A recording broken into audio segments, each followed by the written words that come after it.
आदरणीय ॲडव्होकेट छायाताई बलवाड यांना विनंती करतो की तुम्हाला सविस्तर असं मार्गदर्शन करावं.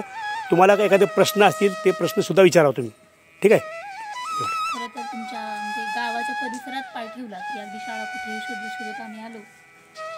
आणि शाळेत तुमच्या येण्यासाठी तर मागच्या 27 डिसेंबर 2023ला प्रणाली मोरे, श्रद्धा बिराजदार, मयुरी परिहार आणि कांचन परिहार या 4 बालकांनी मला निमंत्रण दिलं होतं व्हिडिओ त्यांचा तयार करून.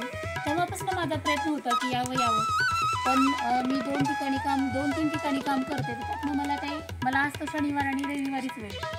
तर त्यातलाही असाच कुठेतरी कार्यक्रमाला जाण्याचा योग असतो. मग आपण काय करतो, आपल्या सोयीचं असतं तिथे प्रथम प्राधान्य देतो. असं होत एक वर्ष होत आला. पण तुमचे काय म्हणतात पेशन्स आणि माझा झालेला उशीर याबद्दल तुमच्या पेशन्सचं मी कौतुक करते. आणि माझी झालेली इथे येण्यासाठी दिलगिरी त्याचं मी माफी मागते, दिलगिरी व्यक्त करते.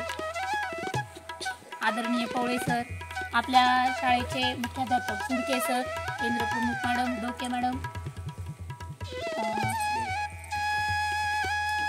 उबाळे सर आणि माझे सहकारी आणि माझे काय म्हणतो सहजीवनातलेही साक्षीदार ॲडव्होकेट रमेश कुचमे, तेही माझ्यासोबत इथे आहेत. आणि आपण सर्व बालमित्र का म्हणतोय कारण की तुमच्याकडनं घेण्यासारखं खूप काही असतं. बरोबर आहे. प्रांजळ अगदी पाण्यासारखे निर्मळ तुम्ही असता. तुमच्याकडनं असं काहीतरी पाण्यात पडलं की आपल्याला पटकन दिसतं की नाही. ते पाणी कसं असलं पाहिजे, पारदर्शक असलं पाहिजे, गढूळ नाही असलं पाहिजे. तशी तुमची मनं असतात. तुम्हाला काही शिकवलं, तुम्हाला काही सांगितलं की तुम्ही पटकन ते कॅच करता. आणि आत्ताची पिढी तर कशी आहे, स्मार्ट आहे. कशी आहे, कशासारखी, मोबाईल सारखी स्मार्ट आहे. पण मोबाईलचं बटन जर चुकीचं दाबलं, चुकीची गोष्ट ओपन केली तर नक्कीच ते चुकीच्या दिशेने जाणार आहे. तसे तुम्हाला संस्कार जर योग्य झाले तरी तुम्ही योग्य दिशेने जाणार आहे. कारण मी पण तुमच्यासारखी अशाच एका छोट्याशा शाळेत शिकलेली आहे. मी पण एका शेतकऱ्याची मुलगी आहे. तुमच्यासारखीच मी 4थीपर्यंत जिल्हा परिषद शाळेत शिकली.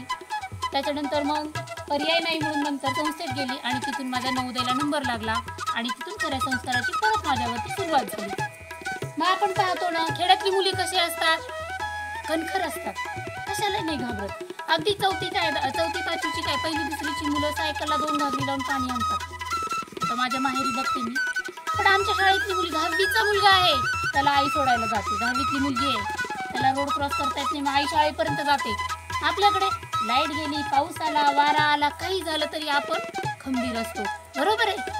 अगदी सीझन प्रमाणे आपला स्वभावही बदलतो आणि आपण लढायलाही शिकतो. म्हणून खेड्यातली मुलं कुठेही कमी नसतात. शहरातली मुलं फक्त दिसायला गोरी-गोमटी असतात, याच्या पलीकडे काहीच नाही. आणि खरे शिक्षक कोण, जे जिल्हा परिषदला शिकवतात ते. कारण अनेक गोष्टींना, अनेक आव्हानांना ते तोंड देऊन शिक्षकी पेशा. कारण पहा, माझ्या आयुष्यात 2च व्यक्ती आहेत. एक आई वडील ज्यांना मी देवासमान मानते आणि दुसरे माझे गुरुजन, ज्यांना पाहता मी काही न विचार करता माझे हात त्यांच्या पायाकडे जातात. का जातात? कारण त्यांनी मला घडवलेलं आहे, संस्कार दिलेले आहेत. समोरच्या व्यक्तीबद्दल आदर, त्याचा कसा करायचा आणि त्याला मदत कशी करायची, जीवनात पुढे कसं जायचं. आणि जेव्हा आपण एक कविता म्हणतो पाहतो ना, ते सर मला माझ्या पाठीवरती हात ठेवणी फक्त लढ म्हणा. ही जी ताकद असते, जे एक पिढी निर्माण करण्याची ताकद असते, ते एका गुरुजनामध्येच असते. म्हणून गुरुजी हे आपल्या आयुष्यातले सगळ्यात मोठे. आपल्या आईवडिलांनंतर जर आपलं भलं आणि आपली प्रगती झाली, त्याच्यामध्ये आनंद जर मनापासून कोणाला होत असेल तर आपल्या गुरुजींना होत असतो, आपल्या सरांना होत असतो. कारण की आपल्यापेक्षा उच्च दर्जाचा आणि उत्कृष्ट विद्यार्थी घडवण्याचा फक्त एकमेव दुसरं जर कोण असेल, आईच्या नंतर आणि वडिलांच्या नंतर संस्कार देऊन घडवणारे शिक्षक असतात. मला ग्रॅज्युएशनमधले शिक्षक आठवत नाही. म्हणजे मी पुणे विद्यापीठात शिकले, इथे शिकले. पण माझ्या शाळेतल्या बाई आणि सर मला आत्ताही आठवतात. कारण त्यांनी केलेले संस्कार हे आपल्याला आयुष्यभर पुरत असतात. म्हणून आत्ताच म्हणत असताना सुद्धा म्हटलं, बालमन हे कसं असतं, एकदा त्याच्या मनावर रुतलं की ते बरोबर त्याच दिशेने जातो. म्हणून हे बाळकडू जे तुम्हाला भेटतं आहे, इतक्या सुंदर शाळेमध्ये सुंदर शिक्षक तुम्हाला शिकवतात. आणि ते कसं असलं पाहिजे, बाळकडू कसं असलं पाहिजे, हे आपल्याला बुद्धीला, शरीराला आणि मनाला ताकद देणारं असलं पाहिजे. ते योग्य दिशेने घेऊन जाणारं असलं पाहिजे. कारण आरोग्य कसं असतं, आरोग्य हे आपल्याला फक्त सगळ्यांना तर जास्त करून फक्त एकच प्रकारचं माहिती असतं. ताप आला, शरीर आजारी पडलं, सर्दी झाली, शरीर आजारी पडलं. पण जेव्हा आपल्याला खूपच असा प्रसंग येतो, आपल्याला काय वाटतं, आज करमतच नाहीये, ते काय झालं, मानसिक आरोग्य. पहिलं झालं शारीरिक आरोग्य, ते सर्वांना दिसतं की आपल्याला ताप आलाय, आपल्याला काहीतरी झालंय, आपल्याला दुःख झाले किंवा काहीतरी झालंय, हे शारीरिक आरोग्य दिसतं. पण मानसिक आरोग्य हे सगळ्यात घातक, बरोबर आहे. तर मानसिक आरोग्य हे समजण्यासाठी तेवढा तज्ज्ञ, तेवढा तुल्यबळाचा व्यक्ती लागतो, त्याला ते समजून घेता आलं पाहिजे. म्हणून मानसिक आरोग्य सुद्धा सर्वात महत्त्वाचं. आणि तिसरं जे समाज खूप दुर्लक्ष करतो, सामाजिक आरोग्य सुद्धा. मग सामाजिक आरोग्य तुम्ही म्हणाल, अरे सामाजिक आरोग्य म्हणजे काय? समाज कुठे आजारी पडत असतो का? नक्कीच पडत असतो. समाज आजारी कसा पडतो? आपल्या दारातला कचरा दुसऱ्याच्या दारात फेकायचा, बरोबर आहे. घंटागाडी गावात येते तरी हळूच कोणाच्या तरी प्लॉटमध्ये कचरा फेकायचा, बरोबर आहे. आपल्या वर्गाच्या खिडकीतनं बाहेर चॉकलेटचं रॅपर फेकायचं, चुकलं म्हणून पान फाडायचं आणि कुठेतरी डेस्क खाली टाकायचं, बरोबर आहे. हे झालं जे घाण करतात, हे सामाजिक आरोग्याला घातक असतात. म्हणून माझ्या शाळेत जिथे मी शिकले नवोदयला, तिथे सुद्धा वहीचं एक पान जरी फाडलं सर, तर दुसऱ्या वर्षी आम्हाला एक वही कमी भेटायची.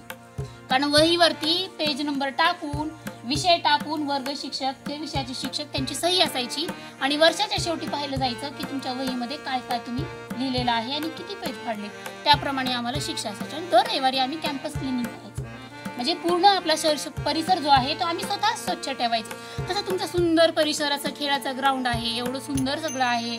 मग ओसाड माळरानावरती मला 4 ओळी लगेच सुचल्या की ओसाड माळरानावरती जेव्हा गुलमोहर फुलतो, ओसाड माळरानावरती जेव्हा गुलमोहर फुलतो तेव्हा लक्षात येतं की बदलण्यासाठी परिस्थिती नाही, बदलण्यासाठी परिस्थिती नाही तर भक्कम मनस्थिती लागते. काय लागते? मनस्थिती लागते. म्हणून जेव्हा आपली मनस्थिती बदलते ना, तेव्हा बरोबर आपण योग्य मार्गाकडे जात असतो. आपल्याला उगीच वाटतं, बाबांनी मला बुटच दिले नाहीत, शाळेचा नवीन ड्रेसच दिला नाही, पेनच नवीन दिला नाही, माझ्या मैत्रिणीकडे आहे, माझ्या मित्राकडे आहे, माझ्या मित्राला पहा त्याची आई रोज मोबाईल देते, मला देतच नाही. उगीच आपण आपलं मानसिक आरोग्य खराब करून घेत असतो. आणि अभ्यासावर चिडचिड, जेवायचं नाही, आज मला हेच नको, डब्यात तेच दिलं. हे जे आपली मानसिक स्थिती जी बदलत असते, आपल्याला वाटतं त्याला किती छान ड्रेस, त्याचा वाढदिवस केला, 500 रुपयाचा केक आणला आणि माझ्या वाढदिवसाला. म्हणून तुम्ही जेव्हा कधी तुमचा वाढदिवस साजरा, 500 रुपयाचा केक नाही, आपल्या मित्राला काही गिफ्ट नाही द्यायचं, एक सुंदर छानसं एक गोष्टीचं पुस्तक द्यायचं. आपल्याकडे जी बदलत चाललेली जी संस्काराची जी दुरावस्था होत आहे, आपल्याला बघा ना, आपल्याकडे आपण पाहतो लगेच कोणाच्या वाढदिवसाचा केक बघा, आपल्याला वाटतं की अरे वाढदिवस. खरं ती संस्कृती आहे का आपली? आपण अन्न कधी आपण चिरतो, कापतो का? तर नाही. आपण कधी दिवा विजवतो का? आपण अशुभ समजतो. पण आपल्याला ती संस्कृती इतकी अंगवळणी पडलेली आहे की चला खाणं, केक, विजवा, मेणबत्ती, हॅपी बर्थडे म्हटले की आपल्यालाही बरं वाटतं, आणखीन आपण मोठे झाल्यासारखं वाटतं. खरं तर आपण आयुष्यात मोठे होतोय का आपलं आयुष्य कमी होतंय? ह्या दोन्ही बाजू आहेत. जसा एक ग्लास अर्धा पाण्याने भरलेला आहे म्हणायचं की अर्ध पाणी आहे, ही मनस्थिती आहे. जर आपण पॉझिटिव्हली घेतलं की अरे चला अर्धा ग्लास तरी पाणी आपल्याकडे आहे, बरोबर आहे. पण काही जणांना दुःख असतं, अर्धाच ग्लास आहे, अर्ध नाहीच आहे. मग नसल्याचं दुःख करायचं का असल्याचा आनंद व्यक्त करायचा? तर माझं म्हणणं आहे की जी गोष्ट आहे आपल्याकडे त्यातनं आपण काहीतरी घेऊन पुढे चालायचो. अगदी तुमच्यासारखेच आम्ही सुद्धा शाळेत बसायचो. कदाचित आम्हाला पोळे सरांसारखे, सुडके सरांसारखे आम्हाला सर भेटले असते तर मी तर आणखीन पुढे गेले असते. कारण तुम्हाला हे जे बाळकडू, कारण मी पाहते की तुमच्याकडे दर आठवड्याला कोणी ना कोणी व्यक्ती येते, बरोबर आहे, ती तुम्हाला छान मार्गदर्शन करते. अगदी सरांनी दिग्गज व्यक्तींना इथे घेऊन आलेल्या आहेत. ही जी तळमळ असते एका शिक्षकाची, ही दुसरं कोणामध्येच नसते. तर ही जी तळमळ, तुम्ही भले इथे संख्येने कमी आहात, पण जसं सर म्हटले हे हिरा आहे, कोहिनूर हिरा आहे, तर सगळे तुम्ही हिरे आहात. मला तुमच्यामध्ये विद्यार्थी नाही दिसत आहेत, भावी कोणी जज दिसतंय, कोणी वकील दिसतंय, कोणी मुख्याध्यापक दिसतंय, कोणी प्राध्यापक दिसतंय, कोणी अधिकारी दिसतंय, कोणी कलेक्टर दिसतंय. इतके सुंदर तुमच्यावरती संस्कार व्हायला लागले होत आहेत आणि ते तुम्ही घडत आहात त्याच्यामध्ये. खरं पाहता पुढे जाण्यासाठी काय लागतं? मनस्थिती लागते, बरोबर. जसं मी आता सांगितलं, परिस्थिती तर सगळ्यांची सारखीच असते. सगळ्यांना कलेक्टर आहेत, आता समजा आपले नरेंद्र मोदी, त्यांना पंतप्रधान आहेत म्हणून त्यांना 48 तास आहेत का दिवसाचे? नाही, त्यांना सुद्धा 24 तासच आहेत. आपल्या राष्ट्रपती आदरणीय द्रौपदी मुर्मू मॅडम, बरोबर आहे, त्यांनाही 24 तासच आहेत. पण आता इथे तुम्हाला मुली म्हणून तुम्हाला आणखीन एक गोष्ट सांगायचं आहे की त्यांना तुम्ही राष्ट्रपतींना पाहिलात का? तुम्ही नाही पाहिलं. आज आता टीव्हीवरती पाहिले, हा, मग त्या कशा दिसायला? ऐश्वर्या राय सारख्या आहेत, सुंदर, हा, पण कर्तृत्व पहा. मला तुम्हाला हे सांगायचंय, सौंदर्य हे दुय्यम असतं. आपण सुंदर दिसणं, गोरं गोमटं असं दिसणं फार काही इतकं परिस्थितीला आपल्या हानिकारक नसतं. दिसणं हे कधीच महत्वाचं नसतं, तर त्या व्यक्तीमध्ये असणारं कर्तृत्व, बुद्धिमत्ता, त्याची कुशलता, त्याचं कष्ट करण्याची जी आपली पद्धत असते ती महत्वाची असते. म्हणून मी तुम्हाला आपल्या राष्ट्रपती मॅडमचं उदाहरण दिलं की सौंदर्य हे एक ठराविक फोटो काढून फेसबुकला व्हॉट्सअपला ठेवण्यापुरतं ठीक आहे, पण जेव्हा आपली स्पर्धा होते तेव्हा धावतो तेव्हा सौंदर्य पळतं का? आपल्यातले गुण पळतात. म्हणून गुण ओळखा. मैत्री करताय गुण पाहून करा. परिस्थिती आपल्याला बदलायचंय, आपल्यातले गुण ओळखा. बरोबर आहे. तर सौंदर्य हे फार महत्वाचं नसतं, एक ठराविक मर्यादेपर्यंत सौंदर्य असतं. पण आमच्याकडे असे बरेच, आता मी वकील आहे तर आम्ही उन्हाळ्यात आम्हाला पत्रिका देऊन बोलवतात लग्नाला. आम्ही जातो, आम्ही म्हणतो नवरी छान आहे, मुलगाही छान आहे. आणि मग कधी कधी आपल्याला वाटतं काही नवरी थोडी काळीच आहे, दिसायला थोडी नाकात कशी चपटीच आहे असं वाटतं, म्हणतो नकटी आपण म्हणतो ना. पण जी गोरी मुलगी असते तिचंच प्रकरण जूनमध्ये आमच्याकडे येतं. म्हणते नाही मला काही जमत नाही, मला घरकाम करायचं. मी सुंदर आहे, मी कुठे घरकाम करणार आहे खेड्यात, मला तर नवरा कसा मिळाला पगार नोकरीचा आणि हे मला खेड्यात ठेवतात, मला जमणार नाही. पण जी सर्वसाधारण असते ती संसार अगदी बेतानी नेटानी करत असते. म्हणून कुठेतरी आज आपली सुद्धा मानसिकता बदलली पाहिजे. जरी आपण शिकलो, जरी आपण पुढे गेलो, तर आपण आहे त्या परिस्थितीमध्ये सुद्धा आपल्याला जगता आलं पाहिजे. कारण डिग्र्या ह्या काय असतात? प्रगतीसाठी असतात, एक अर्थार्जनाचं साधन असतं. पण आयुष्य जगण्यासाठी शेवटी माणुसकीच लागते. आपण आपल्या आईवडिलांना विचारा, की त्यांना विचारा घरी गेल्यानंतर, तुम्हाला भेटल्यानंतर पहिला प्रश्न काय विचारतात तो आपले नातेवाईक? ते म्हणतात मुलं किती आहेत, काय करतायत, मग मुलगी आहे तर मुलगी कुठल्या वर्गात आहे. म्हणून आपल्या आईवडिलांसाठी जर संपत्ती कोण असेल तर आपण आहे. पण आपली शेती, घर, जे नोकरी आहे ते अर्थार्जनाचं आपल्या जगण्यासाठी साधन आहे. साधन आणि साध्य ह्या दोन गोष्टी. मग आपण म्हणतो ना की आई वडील आपल्याकडे पाहत असताना काय पाहतात? आपण म्हणतो ना, तर समजा मयुरी आहे, मयुरीने खूप छान भाषण केलं, सगळं केलं, तिचं खूप कौतुक झालं, मग तिच्या आई वडिलांना छान वाटेल की नाही? वाटेल की नाही? हा, मग मुलं काय असतात? आई वडिलांची प्रतिमा असतात. आपण म्हणतो ना, आपण सहज कोणी शिवी दिलं, अरे तुझ्या आईने हे शिकवलं का, आपण म्हणतो की नाही? मग आपल्याकडे बऱ्याच शिव्या सुद्धा आईवरनच आहेत. मुलांना माहिती असतील शिव्या, बरोबर आहे. आपण बापावरनं कधी शिवी दिली आहे का? येते कोणाला बापावरनं शिवी? नाही येत ना. बघा, सगळे आईवरती शिव्या देतात. मग हे कुठंतरी आता हे बंद झालं पाहिजे. मग बापावर शिव्या द्यायच्यात का? मग मी तसं सांगते का? ते नाही. तर आपल्याला आईवरच्या शिव्या बंद करायचे आणि आपल्याला सभ्य भाषेकडे जायचे, सौम्य भाषेकडे. कारण आता जे मानसिक आरोग्याचा मानसिकतेचा अभ्यास केला तर बरेच जणांना असं वाटतं, अहो राग व्यक्त करण्यासाठी असतात शिव्या, बरोबर आहे. मग बरेच जण म्हणतो आम्हाला टेन्शन आलं, मग आम्ही कुठे जातो, कुठं जाऊन घेतो आपलं आणि निवांत बसतो. मग मी म्हणत असते, आमच्या कितीतरी शेतकऱ्यांनी सर आत्महत्या केल्या. शेतकऱ्यांच्या बायकांनी त्या व्यसनी झाल्या का? तर जो व्यसनी झाला होता आणि कर्ज झालं म्हणून आत्महत्या केली, त्याचं सुद्धा त्या बाईंनी कर्ज फेडलं आणि मुलांचा सुद्धा सुखी संसार केला, मुलांना सुद्धा वाढवलं. मग स्त्रिया ह्या चिवट असतात. आपल्याकडे एक आरळीकर मॅडम म्हणून आहे, त्यांचा जन्म झाला, त्यांच्या बहिणीच होत्या, तर त्यांना जिवंत पुरलं होतं. जन्म झाला ना त्या बाळाचा, त्या बाळाला असं गुंडाळलं आणि मातीत नेऊन ठेवलं. अगदी थंडीचे दिवस होते, त्या बाळाला उघड्यावरती ठेवलं आणि म्हटले आता ही मुलगी थंडीने मरेल. त्यांची आई घरात अशी तळमळत होती, आता काय करायचं. मग त्यांच्या आई सकाळी मग ते रात्रभर तशीच बसली, त्यांना राहवलं नाही. म्हटले कशी काचेल ती माझी मुलगी. त्यांनी जाऊन पाहिलं, ती बेशुद्ध झाली होती पण ती जिवंत होती. त्या सुनीताताई आरळीकर आहेत, खूप मोठ्या आता त्या सामाजिक कार्यकर्ता आहेत, खूप त्यांनी पुस्तकं लिहिलेली आहेत, समाजात त्यांचं खूप नाव आहे. तर ती मुलगी जिला मरणासाठी सोडलं होतं, ती सुद्धा मुलगी म्हणून आपण कुठं आपल्याला कमी लेखायचं का? तर नाही. आपल्याला काही भेटो न भेटो, संघर्ष करण्यासाठी आपली मनस्थिती कशी भक्कम पाहिजे आणि ते केलं पाहिजे. मग आता तुम्हाला एक छोटीशी गोष्ट सांगते. गोष्टीची काय म्हणजे काय म्हणतो आपण, त्याचं शीर्षक काय आहे? सुंदर हातांची परीक्षा. असंच आपल्यासारखी शाळा असते, आपल्यासारखी छान मुलं असतात. मग पवळे सरांसारखे एक कुशाग्र असे शिक्षक असतात तिथे आणि ते म्हणतात तुमची मी परीक्षा घेणार आहे. काय घेणार आहे? परीक्षा. कशाची? सुंदर हातांची परीक्षा घेणार आहे. सुंदर हातांची परीक्षा म्हटल्यानंतर आपल्याला काय वाटतं? सुंदर हात दिसले पाहिजे ना, मग ते हात घाण नाही पाहिजे, मस्त छान दिसले पाहिजे, हात उरले नाही पाहिजे. थंडीचे दिवस आहेत, हाताने झाकून ठेवा, वॅसलीन लावा, थोडंसं त्यांना काय करा, उरले नाही पाहिजे, सुंदर दिसले पाहिजे हात. अशी सुंदर हातांची परीक्षा. सर म्हणतात तुम्हाला 8 दिवस वेळ आहे, 8 दिवसांनी परत आपण सुंदर हातांची परीक्षा घेऊ, आपल्या केंद्र प्रमुख डोके मॅडमना बोलू. मग आता डोके मॅडमना परीक्षक बनवलेलं असतं. 8 दिवस तो दिवस उगवतो परीक्षेचा आणि सगळे मुलं येतात, वर्गात बसतात. आज सुंदर हातांची परीक्षा असते. मग सगळ्यांनी आपल्या आपल्या परीने काय केलेला असतो, प्रयत्न केलेला असतो. काही जणांनी हातांना मस्त व्यासलीन लावलेलं असतं. सुंदर हात 8 दिवस काहीच काम केलेलं नसतं. थोडी नखं पण वाढवतात, नेल पॉलिश लावतात. काही जण मस्त त्याला बांगड्या सुंदर घालतात. काही जण फुलांचा गजरा छोटासा करून हाताभोवती गुंफून येतात. असे सगळेजण काही आईला म्हणतात, तुझी सोन्याची अंगठी दे, आज माझी सुंदर हातांची परीक्षा आहे, आल्यानंतर नक्की तुला देते. असं सगळं, कुणी मोत्यांच्या अंगठ्या घालतं, कुणी मोत्यांच्या बांगड्या घालतं. सगळे येतात, सुंदर हातांची परीक्षा. मग सगळे आल्यानंतर वर्गात बसतात. मग डोके मॅडमना सर बोलवतात. मग मॅडम पाहतात एकेकांचे हात. अरे वा, छान बांगड्या घातल्या, छान मेहंदी काढली आहे. कुणी नेल पॉलिश लावलेलं असतं, कुणी मस्त, कुणी कोणाला मदत केलेली असते. सगळ्यांनी काय केलं, सगळ्यांची मानसिकता काय, फक्त आपले हात सुंदर दिसले पाहिजे. पण एक मुलगी असते, तिचे हात काळे असतात, असे उरलेले असतात, पूर्ण उरलेले असतात. तिला वाटतं आता अति असा हात करून थांबते. मग मॅडम म्हणतात, बाळा तुझे हात दाखवणार आहे? ती म्हणते, नाही ना मॅडम, मी या परीक्षेत भाग नाही घेतला. ते म्हणतात, नाही सगळ्यांना सांगितले सरांनी, तू पण आहेस. मग ती हात पुढे करते. हात काळे झालेले असतात, अशा हाताच्या फटी उरलेल्या असतात आणि ते काळे झालेले असतात. इकडनं हात खराब असतात, नखांमध्ये काळं जाऊन बसलेलं असतं. मग बाई म्हणतात, बाळा तुझे इतके हात का खराब झाले? मग बाईला थोडी तिची परिस्थिती माहिती असते, कारण सरांनी पूर्वकल्पना दिलेली असते. म्हणतात, हे सगळे मुलं जे आहेत हे सर्वसाधारण कष्ट करणाऱ्या परिस्थितीत घरात आहेत.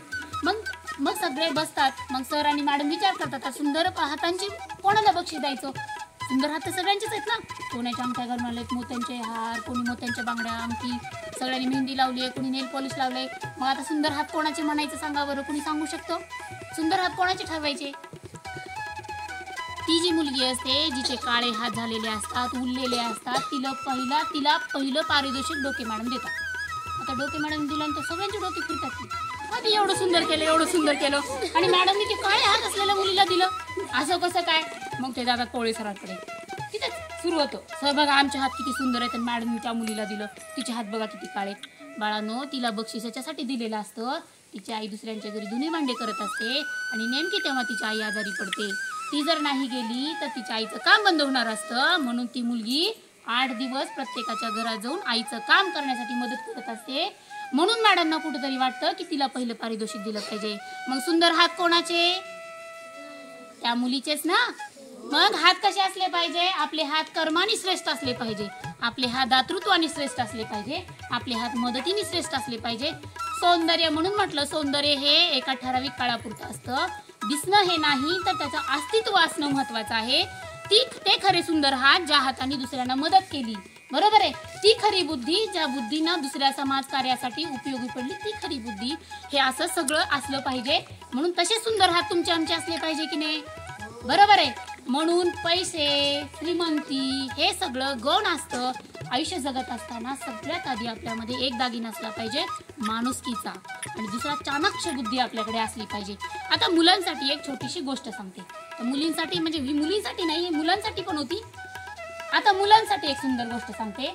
जसं आपलं गाव आहे, आपल्याकडे चावडी असते ना, आपल्या जिथे बस स्टँड वगैरे असतं तिथे एक झाड असतं आणि तिथे सगळेजण बसतात. मग असंच एक छोटंसं गाव असतं. असंच उन्हाळ्याच्या सुट्ट्या होतात.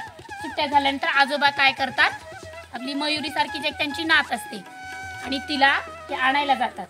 आणल्यानंतर काय करतात, ते बसमधनं उतरतात. उतरल्यानंतर मग काय होतं, ते आपल्यासारखीच मुलं, त्यांनाही सुट्ट्या असतात, ते झाडाखाली बसलेले असतात.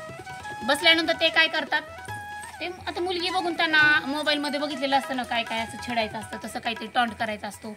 मग ते मुलं काय करतात, तिला छेडायला सुरुवात करतात. आता हिचं नाव घेतलं म्हणून तीच कन्सिडर करू नका, तिला छेडायला सुरुवात करतात. मग तिचे आजोबा आपले वृद्ध असतात, काठी टेकवत मुलीला आणायला, नातीला आणायला गेलेले असतात. मग त्यांना खूप राग येतो, खूप भयंकर राग येतो. असं वाटतं की हे काठी उगारून त्यांना मारावं त्या मुलांना आणि सांगावं, अरे तुम्ही चुकीचं करताय. एखाद्या बहिणीची छेड काढणं, एखाद्या मुलीची छेड काढणं हे काय आहे, चूक आहे ना? चूक आहे का? लास्ट चूक आहे ना बाळा? चूक आहे, तरी पण तो छेड काढत असतो. पण मुलं काय असतात, तरुण असतात, त्यांना काही कळत नाही. त्यांना वाटतं आपण करतो तेच बरोबर आहे. बरोबर आहे, आपण बघतो ना 9वी 10वीला गेल्यानंतर मुलं कसं, मी करतो तेच खरं वाटतं त्यांना. तसं त्या मुलांनाही आजोबा म्हणतात, अरे गप्प बसा रे, करू नका छेड माझ्या नातीची, पण ते काढतात. मग आजोबांना काय वाटतं, आजोबांना कळतं चुकीचं आहे, पण त्यांना काही करता येत नाही, कारण ते आता वयाने वृद्ध झालेले आहेत. त्यांनी काठी उगारावी तर बॅलन्स जाऊन ते पडू शकतात आणि ज्यांच्यामध्ये ताकद आहे ती मुलं कशी आहेत, दिशाहीन आहेत, त्यांच्यामध्ये संस्कार नावाची गोष्ट नाही आहे. म्हणून इथे या गोष्टीमधनं आपल्याला काय शिकायचंय, दशा आणि दिशा. दशा कशी, त्या आजोबांची काय झालेली आहे, दशा झालेली आहे, ते वृद्ध झालेले आहेत, त्यांना आज कळून सुद्धा ते कोणाला मदत करू शकत नाही. आणि दिशाहीन कोण आहे, ते तरुण आहेत, ज्यांना ताकद आहे, ज्यांच्यामध्ये बुद्धी आहे, ते काहीतरी करू शकतात, पण दिशाहीन आहेत, ते त्यांना कोणी सांगितलंच नाही असं करणं चुकीचं आहे. म्हणून जे शिक्षक आपल्याला ज्ञान देत असतात, आपल्याला इथे येणारे लोक मार्गदर्शन करत असतात, त्यातनं आपल्याला दशा आणि दिशा ह्या दोन्ही गोष्टी आपल्याला ठरवता येतात. आपल्याला कुठल्या दिशेने जायचंय, आपल्याला प्रगतीच्या दिशेने जायचंय. दशा कसली असली पाहिजे, आपली चाणाक्ष असली पाहिजे, सुसंस्कृत असली पाहिजे, संस्कृत असली पाहिजे. आपल्याकडे बघून म्हटलं पाहिजे, अरे हा चलबुर्गेच्या शाळेतला आहे का. तुम्ही पहा, तुम्ही 10वी 11वीला जाल ना, प्रत्येक जण तुम्हाला ओळखेल. अरे ते पोळे सरांच्या शाळेतलेत का तुम्ही, ते सुडके सर मुख्याध्यापक होते, केंद्र प्रमुख डोके मॅडम होत्या, तुम्ही त्या शाळेतले, असं तुम्हाला म्हणतील. हे वाक्य तुमच्या लक्षात ठेवा. कारण की जी चांगली मुलं, जसं जेव्हा खूप हिरे एकत्र येतात, हिऱ्यांची खाण असते ना, तिथं हिऱ्यांना महत्व असतं का, सगळेच हिरे बरोबर. पण तोच हिरा जर कुठे बाहेर गेला, कुणाला दिला, एखादा दागिना बनवला, त्याचं महत्व अधिक येतं. तसे तुम्ही असे हिरे आहात, तर तुम्हाला भविष्यात अनेक गोष्टी करायच्या आहेत, प्रगतीकडे जायचं आहे. जसं मी सरांनी सांगितलं, माझा उल्लेख केला की मी न्यायाधीश पदासाठी तयारी करते. मी जिल्हा न्यायाधीश, म्हणजे मी जेव्हा न्यायाधीश होईल तेव्हा एखादा जिल्हा माझ्या अंडर असेल, असं जिल्हा न्यायाधीश या पदासाठी मी तयारी करते. मग मी करत असताना सुद्धा आज माझं वय 40 आहे. तर मला बरेच जण म्हणतात, आता कुठे होता तुम्ही, राहू द्या ना, किती करणार, असं पण म्हणतात मॅडम. कारण की आपल्याकडे काय आहे, शिक्षण हे ठराविक वयापुरतंच आहे असं वाटतं. लग्न झालं मुलींचं शिक्षण बंद असं नसतं. जिथे मी पुण्यात शिकले तिथे लोक नोकरी पण करतात आणि परत शिकतात पण. आणि मला हे खूप वेगळी गोष्ट वाटली, कारण मी पण तुमच्यासारखी खेड्यात गेलेली आहे. शिक्षणाला वयाची आणि काळाची मर्यादा नसते, फक्त तुमच्यामध्ये जिद्द असली पाहिजे, तुम्ही शिकण्याचा विचार केला पाहिजे. लग्न झालं म्हणून मुलींना काय वाटतं, चला आता आपल्याला कोणीतरी कमवून आणून देताना आपण फक्त स्टार प्लसचे चॅनल बघायचे, मुलांना शाळेत पाठवायचं, पाहुणे आले त्यांचं करायचं आणि बसायचं. ही जी मानसिकता मुलींमध्ये असते ती चुकीची आहे.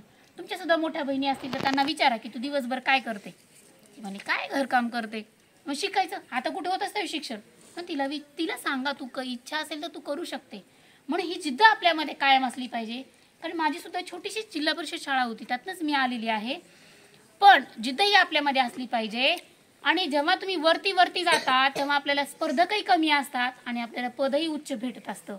आणि माझ्या ह्या कामामध्ये माझे जीवनसाथी रमेश यांचं मला खूप सहकार्य आहे. तुम्ही आता पाहिलं असेल, आम्हा दोघांचं आडनाव वेगळं, बरोबर आहे. कदाचित सारखं असं तुम्हाला वाटलं असतं, हां हे बहुतेक एकच आहेत, पण माझं मलवाडे त्यांचं कुचमे, कारण त्यांना हरकत नाही माझ्या माहेरचं आडनाव मला लावण्यावरनं, ते सहज मान्य करून. मग हे असं असलं पाहिजे. असं जोडीदार सुद्धा आपल्याला भेटणं भाग्याचं असतं, आणि नसला तरी त्याला तसं बनवायचा आपण प्रयत्न करायचा असतो, कारण प्रत्येक गोष्ट आपल्या विचारांवरती असते. म्हणून हे सगळं शिक्षण फक्त नोकरीसाठी नाही आहे, तर शिक्षण फक्त बौद्धिक विकासासाठी नाही आहे, तर त्यासोबत आपला आणि समाजाचा सुद्धा विकास झाला पाहिजे. आणि तुम्हाला असे पवळे सरांसारखे सर भेटले, जे तुम्हाला सतत असे नवीन लोकांना आणून सांगायला, तुम्हाला मार्गदर्शन करायला लावतात. हे खूप मोठी गोष्ट आहे. मैलाचा दगड म्हणता येईल अशी गोष्ट आहे. यासाठी मी सरांचं आणि शाळेचं कौतुक करते. कारण की आपल्या शाळेला प्रथम बक्षीस भेटलं ना, बरोबर आहे. आपल्या शाळेला माझी शाळा ही माझी मुख्यमंत्री सुंदर शाळा त्या स्पर्धेत तुम्हाला पहिलं बक्षीस भेटलं. त्याबद्दल शाळेचं, मुख्याध्यापकांचं, तुमच्या सर्वांचं, इथल्या सगळ्या शिक्षक वर्गांचं, मॅडमचं, सर्वांचं मी इथे अभिनंदन करते. आणि अशा शाळेत आज मला इथे बोलवलं आणि माझे इथे 4 शब्द मार्गदर्शन म्हणून तुम्हाला बोलण्यासाठी मला संधी दिली.